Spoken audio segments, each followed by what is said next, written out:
I discovered the betrayal like anyone finds a lie, through the smallest inconsistencies that grow until truth is unmistakable. They thought my composure meant weakness. They were wrong. My name is Daryl Armstrong, and I'm 35 years old. Each morning I wake in the same house I once shared with her, now quiet with only my measured footsteps echoing against hardwood floors. My wife Ashley Armstrong laughed with my boss Scott Holbrook, while I clutched my mother Elaine Armstrong's eulogy. The calculated nature of their betrayal became clear when I found emails documenting their scheme to push me aside professionally and personally. I will not scream or break things. Instead, I'll respond with the patient precision my mother taught me. Justice served cold and complete. For anyone who's been dismissed, deceived, or discarded, dignity isn't in how loudly you fight back, but in how precisely you reclaim what's yours. Before I go any further, let me know in the comments where in the world you are watching from, and make sure to subscribe because tomorrow I will share a story you don't want to miss. But let me start from the beginning. A cold drizzle tapped against the church windows as I stood near my mother's casket, notes trembling slightly in my hands. The eulogy I'd written and rewritten felt inadequate. How do you compress a lifetime of quiet strength into 5 minutes of speaking? Mom deserved better than my fumbling words, but this was all I had left to give her. The mourners filled the hall with hushed conversations and the scent of wet wool. These people had known my mother, her colleagues from 30 years of teaching, neighbors who'd received her holiday cookies, friends who'd watched her raise me alone after Dad left. They were here for her, and somehow that made my isolation sharper. I scanned the room, looking for Ashley. We'd arrived together, but she'd drifted away while I greeted people at the door. I spotted her by the refreshment table, coffee cup in hand, head tilted toward Scott Holbrook, my boss, at my mother's funeral. Their posture caught my attention first, the slight lean toward each other, the unnecessary closeness. Then I heard it. Ashley's laugh, that soft, breathy sound she made when she wanted someone to feel special.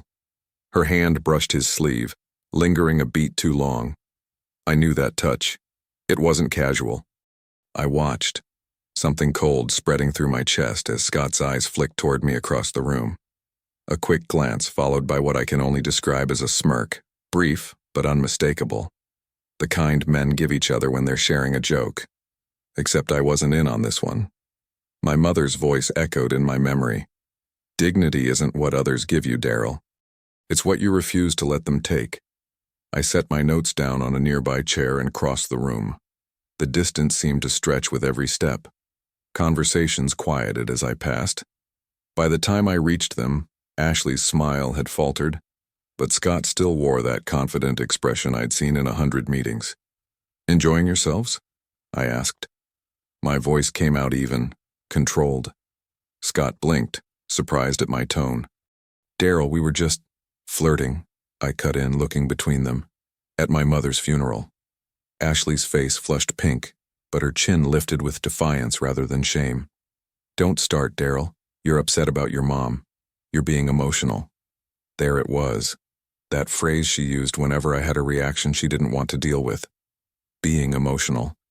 As if grief should be neatly packaged, convenient for everyone else. "No," I said quietly. "I'm seeing clearly, for the first time in a while." Scott cleared his throat, coffee cup raised like a shield. "Let's not make a scene." I looked at him, really looked at the man who'd been my boss for 6 years.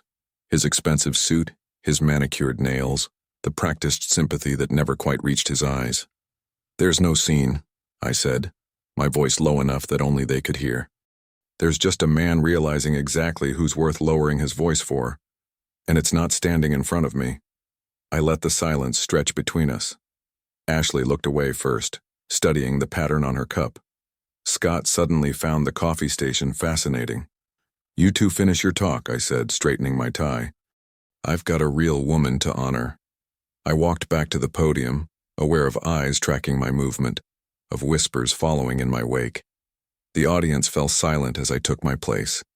I breathed deeply, found my notes, and began speaking about Elaine Armstrong, the woman who taught 3rd grade for 3 decades, who never missed a parent-teacher conference, who saved every birthday card I ever made her.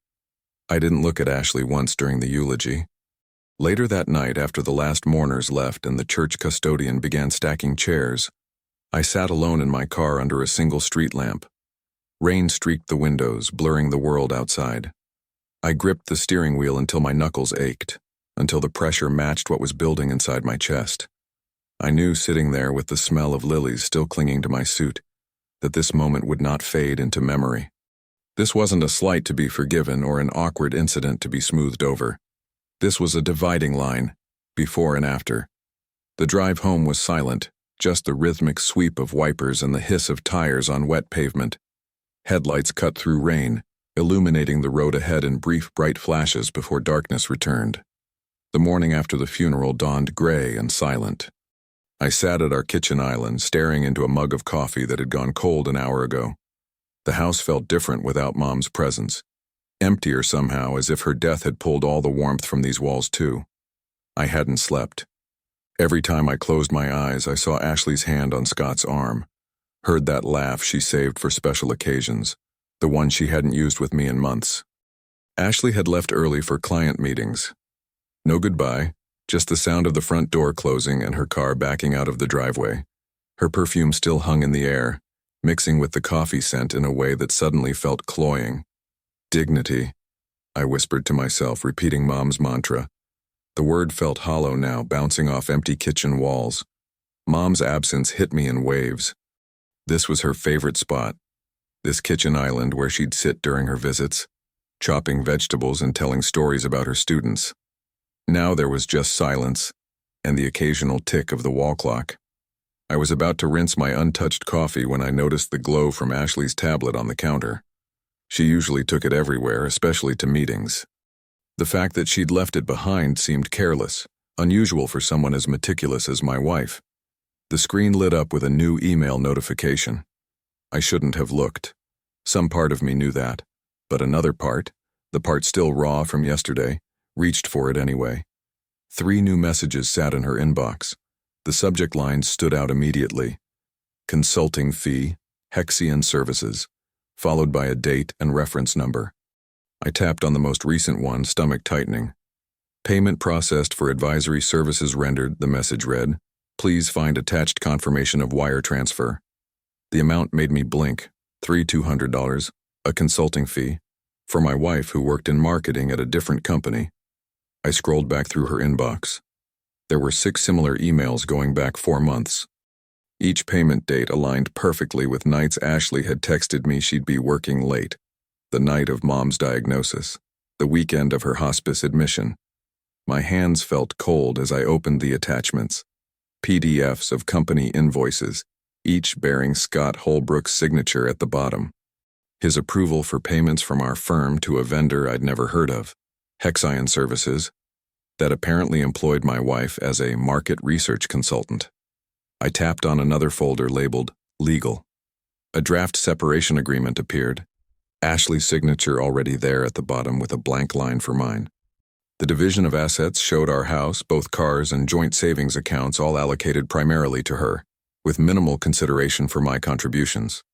The document was dated 2 weeks ago, while I sat in a hospital watching my mother fade away. The betrayal hit like a physical blow. I couldn't breathe for a moment, just stared at the screen as pieces snapped into horrible focus. This wasn't a casual flirtation. This was calculated, planned. While I grieved, they'd been constructing a new reality where I was nothing but an obstacle. I connected the tablet to our printer and methodically printed everything. Emails, invoices, bank transfers, the separation draft. Each page felt heavier than the last as I stacked them together. When the printer finished, I slipped everything into a manila envelope from my home office. In black marker, I wrote a single word across the front, evidence. I locked the envelope in my desk drawer, then sat in the growing darkness as evening fell. Mom's framed photo watched from the bookshelf, her face kind but determined, the way she looked when teaching me to stand my ground. I'm not breaking down, I whispered to her image. I'm building up. The house creaked and settled around me as if adjusting to the weight of what I now knew. I reached over and turned off the lamp, leaving the envelope on my desk like a promise. At sunrise, I drove across town to Aunt Ruth's flower shop. The closed sign still hung on the door, but the lights were on upstairs where she kept her office. She'd always been an early riser, just like Mom. I climbed the narrow staircase, manila envelope tucked under my arm. The steps creaked in familiar places. I'd run up and down these stairs as a kid, helping with deliveries during summer breaks. The scent of fresh lilies and roses drifted up from below, mixing with the aroma of coffee from Ruth's ancient percolator. "Daryl?" Her voice called out before I even knocked. "Come in, dear."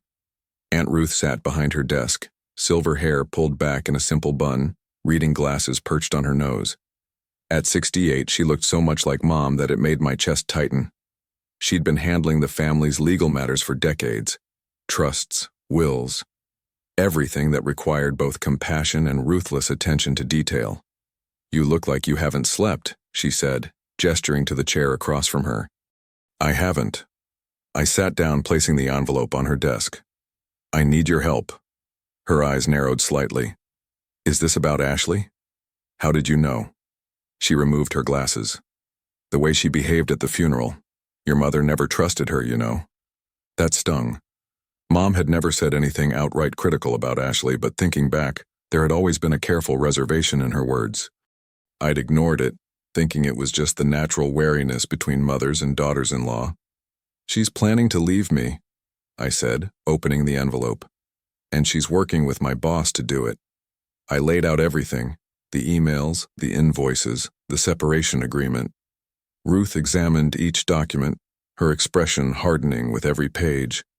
"They've been siphoning company funds," I explained. "Fake consulting work while I was taking care of Mom. And Scott's been giving her access to information about my position." Ruth took off her glasses, rubbing the bridge of her nose. "Your mother's estate? That's why I'm here," I cut in. "Mom left everything to me, but Ashley and I have joint accounts. I need to make sure she can't touch the inheritance or drain anything else." "She won't." Ruth's voice had the same firm tone Mom used when decisions were final. She picked up her phone. "Janet Pierce will be in her office by 7:30. She handled your mother's will. We need to move quickly." While Ruth spoke with Janet, I stared at the framed photo on her desk. Mom and Ruth standing in front of this same shop 30 years ago, arms linked, laughing at something long forgotten. I wondered if Mom had seen this coming somehow. An hour later, the paperwork was filed. Janet had prepared emergency orders to freeze the trust assets and separate them from our marital property. By the time we finished, Ruth reached across her desk and squeezed my hand. "Your mother always said you were quiet but strong," she said. "Like still water that runs deep. Don't let them mistake your silence for weakness." I nodded, throat tight. "I won't." Leaving Ruth's shop, I sat in my car and made 2 calls. First to Priya Shah, the forensic accountant who lived next door. We'd helped each other with home repairs over the years, but I'd never needed her professional skills until now. "Hexion Services?" she repeated after I explained. "Give me 24 hours. I'll trace the shell and see what's underneath." My second call was to Tom Alvarez in IT. He'd started at the company 3 years ago, and I'd mentored him through his first projects. He answered on the second ring. "I need access logs," I told him. "Server entry points, file permissions, anything unusual over the past 6 months." "This about Scott?" Tom asked quietly. "How did you know?" There was a pause. "He's been in places he shouldn't be." I noticed but didn't know who to tell. His voice lowered. "Give me until tomorrow. I'll pull everything I can find." By evening, Ashley returned home, acting as if nothing had changed. She dropped her keys in the bowl by the door, smiled that practiced smile.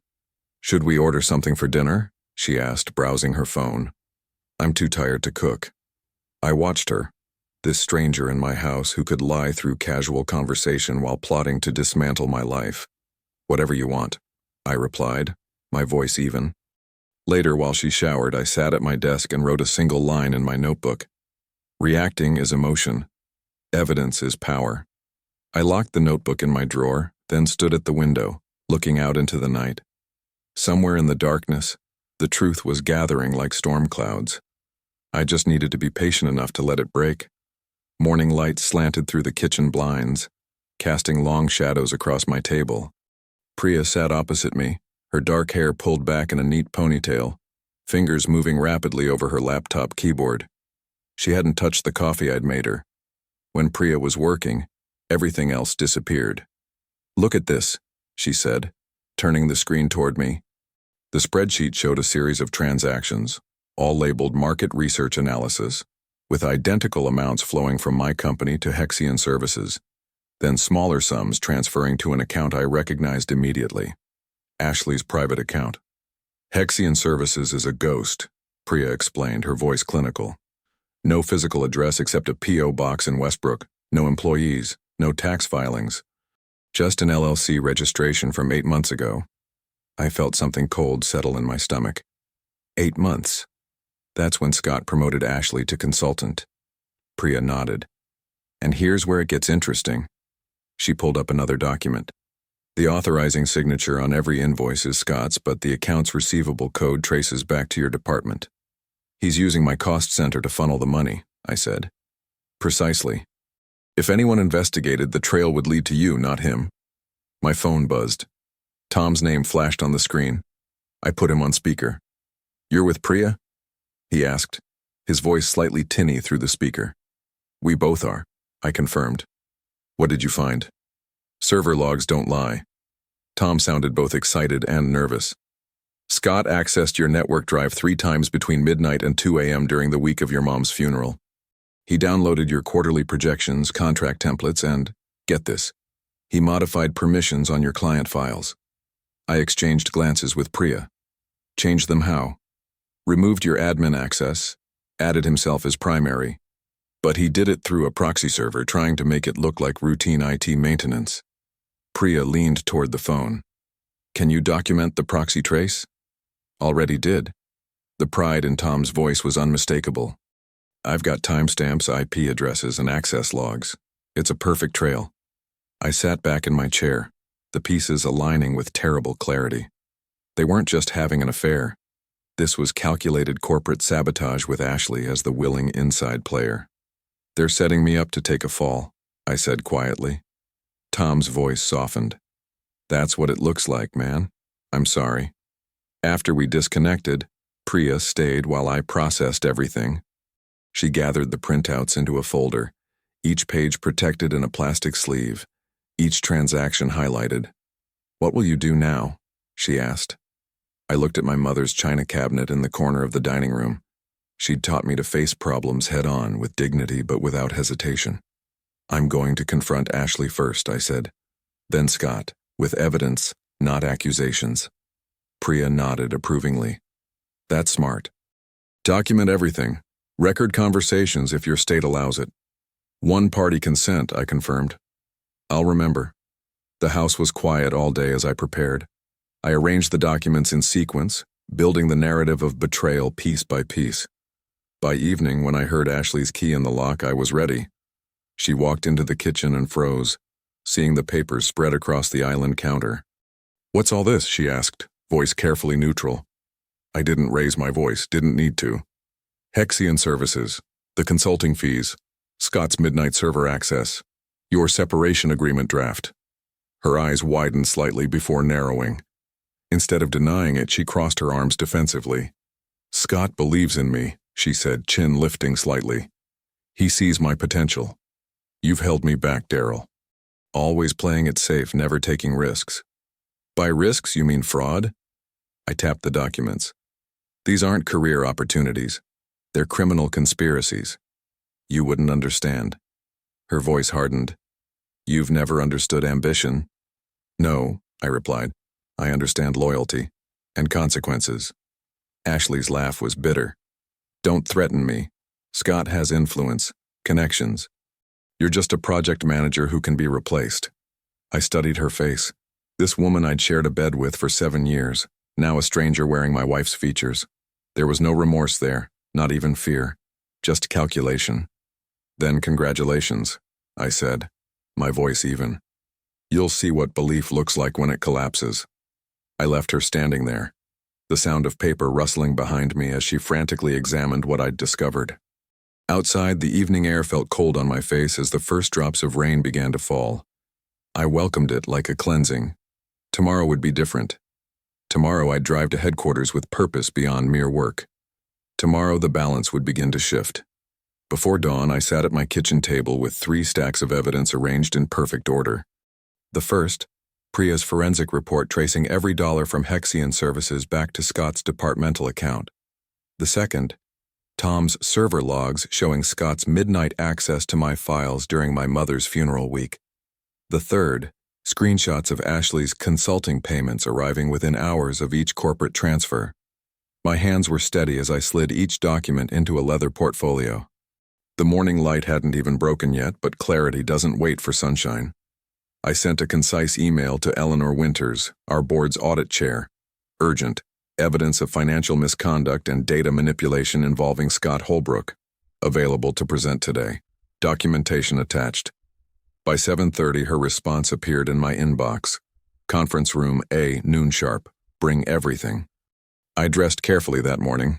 Navy suit, white shirt, my mother's cufflinks. The weight of them at my wrists kept me grounded. I remembered how she'd say, "Dignity isn't in volume, Daryl. It's in precision." The drive to headquarters felt like crossing a border into new territory. I nodded at security, at assistants, at colleagues who had no idea what was about to unfold. My footsteps echoed down the hallway toward the glass-walled boardroom where Eleanor Winters waited, hands folded, expression unreadable. "Ms. Winters," I said, extending my hand. "Daryl." Her handshake was firm.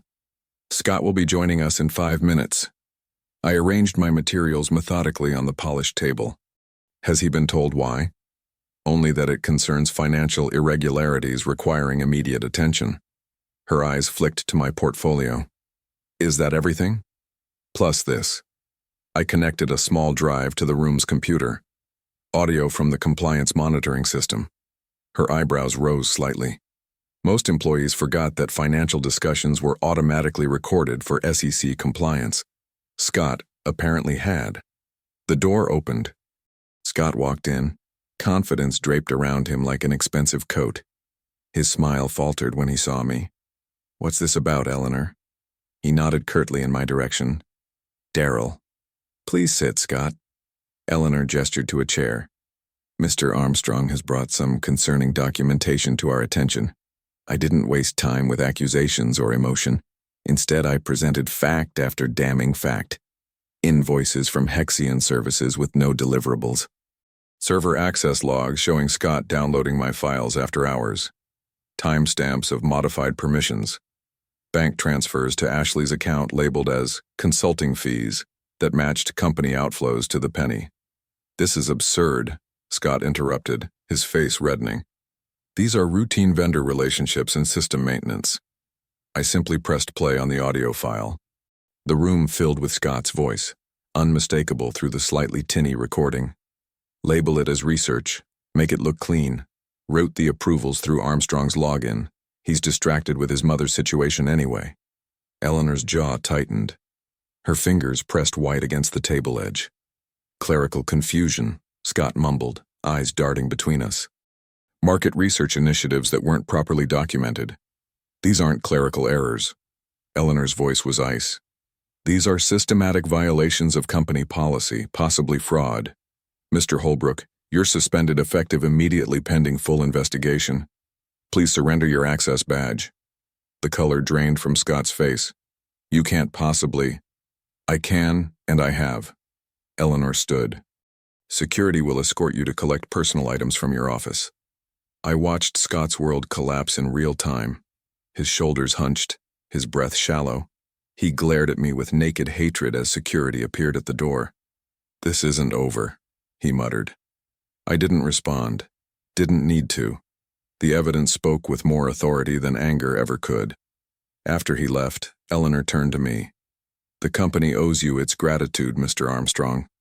This will be handled with appropriate seriousness." I nodded once. "Thank you."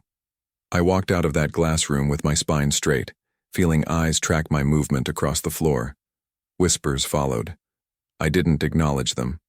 That evening, I methodically packed Ashley's clothes into cardboard boxes, folded her sweaters that still carried traces of perfume, placed her jewelry in velvet pouches, stacked everything by the front door like artifacts from a closed museum. When she arrived home, keys jingling, she stopped cold at the sight. "What are you doing?" Her voice quavered slightly. "Scott's been suspended." I kept my tone neutral. "The board has the evidence, all of it." Her face paled. "Daryl, I can explain." I held up my hand. "No more explanations. No more lies. These are your things. Your car is in the driveway. You should leave." "This is my house too," she protested, voice rising. "The mortgage is in my name. The deed is in my name." I met her eyes. "You have 30 minutes before I call a locksmith." Ashley's mouth opened, closed. For once she had no response. 30 minutes later her car was loaded and she stood on the threshold, mascara tracking down her cheeks. "You don't have to do this," she whispered. I simply closed the door and turned the lock. Alone in the silence, I poured a finger of whiskey into a glass and sat in the dark living room. I didn't slam doors, didn't raise my voice, didn't break things in rage. Those were luxuries of the powerless, and I was no longer that man. Calm truly was the sharpest weapon, and I had only just begun to wield it. 3 days later, my phone buzzed with a message from HR. "Please come to conference room B regarding urgent findings. 10 a.m. I straightened my tie and headed downstairs. The hallway felt different. People averted their eyes or stared too long. Something had shifted. Again. Karen from HR sat at the table with a manila folder in front of her. Next to her was Marcus, one of the company's attorneys. Their expressions were carefully neutral, but I'd seen that look before. The look that said someone had already decided your fate. "Mr. Armstrong, please sit down." Karen's voice was formal. Gone was the friendly tone from our previous conversations. I lowered myself into the chair. "What's this about?" Marcus slid the folder across the table. "These were discovered during the investigation into Mr. Holbrook's activities." Inside were printouts of emails from my company account to an executive at our biggest competitor, discussion of pricing strategies, internal projections, promises of kickbacks in exchange for a future position, all dated within the past 6 months. My stomach dropped, but I kept my face expressionless. "These are forgeries." "They came from your account," Karen said. "The IT department verified the headers." Of course they did. Scott had access to everything for years. He wouldn't make amateur mistakes with something this important. "I didn't send these." I kept my voice steady. "Scott had access to my credentials. He's framing me because I exposed him." Marcus's expression didn't change. "We have to follow procedure. You're suspended with pay pending investigation." "I understand." I stood up, leaving the folder on the table. "I'll cooperate fully." Walking back to my desk felt like moving through water. Colleagues watched from the corners of their eyes as I collected my personal items. Security stood nearby, not close enough to be insulting but present enough to make the point clear. I was escorted out by 11:30 a.m. The drive home was a blur. My thoughts raced between rage and strategy. Scott was desperate. Desperate men make mistakes. I just needed to find them. When I pulled into my driveway, a courier was waiting. He handed me a thick envelope and asked me to sign for it. Inside were legal papers. Ashley had filed for a temporary restraining order claiming I had been financially controlling and digitally monitoring her communications. The evidence? The same financial records I'd used to expose her affair with Scott. They'd turned my own investigation against me, twisting legitimate evidence gathering into something sinister. The court date was set for next week. Until then, I couldn't return to my house. I sat in my car, hands gripping the steering wheel. The betrayal had mutated from personal to systematic. They weren't just trying to hurt me, they were trying to destroy me completely. I remembered my mother's voice. "When the world kicks you down, you get quiet and get smart." Anger clouds judgment. I took 3 deep breaths and started making calls. By evening, I'd checked into the Pineview Motel on the edge of town. The room smelled like cheap air freshener trying to mask decades of cigarette smoke. The bedspread had probably last been fashionable when Reagan was president. I spread the legal documents across the bed, analyzing Ashley's claims line by line. Her narrative was clever, painting herself as a victim while omitting the affair, the financial misconduct, and her own planning to leave me destitute. My phone buzzed with texts from Priya and Tom. They were on their way. An hour later, they arrived with laptops and determination. Priya settled at the small desk while Tom took the chair by the window. "They're playing dirty," Priya said, scanning through the restraining order. "But we can track the metadata on those emails. Every digital document leaves fingerprints." Tom nodded. "I've already started pulling access logs from the backup server. If someone accessed your account or created those emails, there will be evidence." "I need to be careful," I said. "They're painting me as obsessive and controlling. Any move I make now will be scrutinized." "Then we'll be obsessive for you," Priya replied, her fingers already flying over the keyboard. "They think they're smart, but they're desperate. Desperate people get sloppy." We worked late into the night, building a defense piece by piece. Tom traced server activities while Priya analyzed financial patterns that would prove Ashley's claims false. Around midnight, they left with promises to continue digging. I stood alone by the window, watching neon lights from the motel sign flicker on the wet pavement below. Red, blue, yellow, casting strange shadows across puddles like small electric fires. I felt hollow but focused. This was no longer about saving my marriage or even my job. This was about survival and justice. 2 nights later, my burner phone rang at 2:13 a.m. I'd barely slept since checking into this motel, so I was already half awake when Tom's voice burst through the speaker. "I found it," he said, the excitement making his voice crack. "The smoking gun." I sat up, switched on the lamp. "What have you got?" "The forged emails. They weren't sent from your company account during your normal login hours." His keyboard clicked rapidly in the background. "Someone used your credentials at 11:42 p.m. last Tuesday, after the building was officially closed." My heart picked up speed. "How'd they get in?" "That's the beautiful part," Tom said. "Every entry fob has a unique identifier that logs in the security system. Guess whose fob accessed the building right before those emails were created?" "Scott's?" "Close. Mia Cruz's, Scott's executive assistant. And here's the kicker. Her regular fob is coded for standard business hours only. This was her emergency access fob, which she shouldn't have been using for routine access." I pressed my palm against my forehead, picturing Mia, always quiet, always watching, always doing Scott's dirty work. "Can you prove the emails were created during that time window?" "Already did. The metadata timestamp matches exactly. She wasn't covering her tracks well enough." I grabbed my jacket. "I'm heading to Priya's. Meet us there." The streets were empty as I drove across town. Streetlights cast long shadows that seemed to reach for my car like fingers. Remember when your biggest worry was what to get Ashley for your anniversary? That life felt like it belonged to someone else now. Priya answered her door in sweatpants and an oversized university hoodie, eyes alert despite the hour. Tom arrived minutes later, bringing his laptop and a hard drive. "Scott backs up his files to an external server," Tom explained, connecting cables to Priya's computer. "Standard procedure for executives, but he didn't know I could access the directory structure. I've cloned the drive." We huddled around the kitchen table as folders populated the screen. Tom navigated through directories until he found a temporary folder labeled MCP1. Inside were the original drafts of the emails that HR had shown me, the ones supposedly proving I'd sold company information. "MCP," Priya murmured. "Mia Cruz Projects?" Tom nodded. "And look at the user signature in the properties." The document creator was clearly marked, mcruzcompany.local.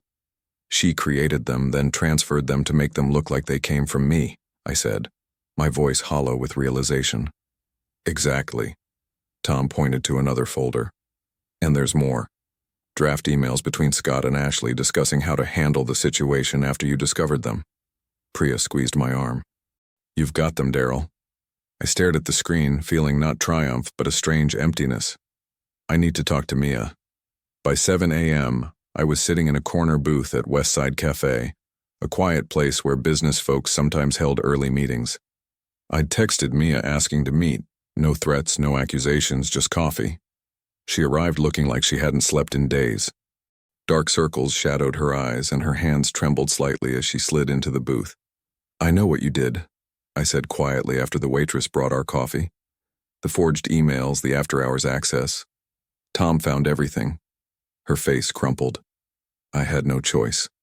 There's always a choice, Mia. She wrapped her hands around her mug like she was trying to absorb its warmth. Scott demoted me 3 months ago. Cut my salary by 30% but kept me doing executive work. He promised bonuses to make up the difference if I was loyal. She looked up, eyes red-rimmed. Those bonuses never came.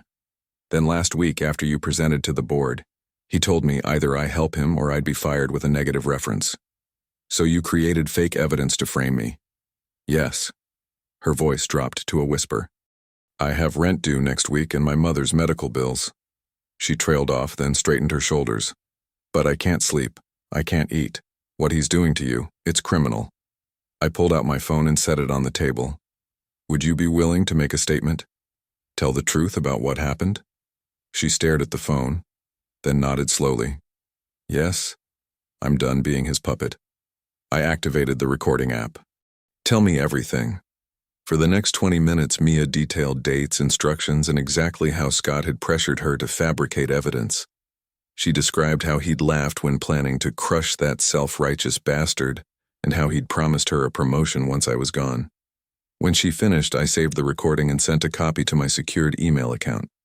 Thank you, I said simply. What happens now? She asked. Justice happens. Outside in my car, I gripped the steering wheel and took deep breaths. For the first time since my mother's funeral, I felt calm. Not the artificial calm of shock or the brittle calm of restraint, but genuine clarity. The sunrise painted the sky in shades of pink and gold as I drove eastward. It felt like a sign, the darkness finally giving way to light. I arrived at headquarters at exactly 10 a.m., my footsteps echoing through the marble lobby. Security waved me through with an awkward nod. Word had spread fast about my suspension. The elevator ride to the 14th floor felt like moving through molasses. I straightened my tie as the doors slid open. Janet Pierce, the attorney Aunt Ruth had recommended, stood waiting, her silver hair pulled back in a neat bun. We'd spent the previous evening preparing, going through each document, anticipating counterarguments. Ready? She asked quietly. More than ready, I replied. The HR conference room was the same one where they'd suspended me just days earlier. This time, the atmosphere was different. Scott sat at the far end of the table. His usual confidence hardened into something brittle. Beside him was Lydia Chen from company counsel, her expression unreadable. The audit chair, Marcus Taylor, occupied the head of the table, looking grave. Mia sat quietly in the corner, hands folded tightly in her lap. Scott's eyes flicked to me, his lips curling upward. Well, look who decided to come in from the cold. Ready to apologize so we can move past this unfortunate misunderstanding? His voice carried that familiar patronizing tone, the one that had fooled me for years. I didn't respond. Instead, I placed my leather folder on the table and took a seat directly across from him. The room went quiet as I unzipped the folder. Inside were 5 neatly labeled sections, color-coded and organized. Mom always said preparation was half the battle, one of those little wisdoms that stick with you. I remember her organizing bills at our kitchen table, everything in its proper place. Mr. Armstrong, Marcus began, we've convened this meeting to address serious allegations from both sides. I understand you have new information? I nodded, extracting the first document, Mia's notarized affidavit. I slid it toward the center of the table. This is Ms. Cruz's sworn statement detailing how Mr. Holbrook coerced her into creating falsified emails and planting them in the company system under my credentials. Scott's smirk faltered. That's absurd. She's obviously... I'm not finished, I said quietly, cutting him off. The room fell silent again. Next came Tom's forensic analysis, login timestamps, access records, file creation metadata, all highlighting the discrepancies in the digital trail.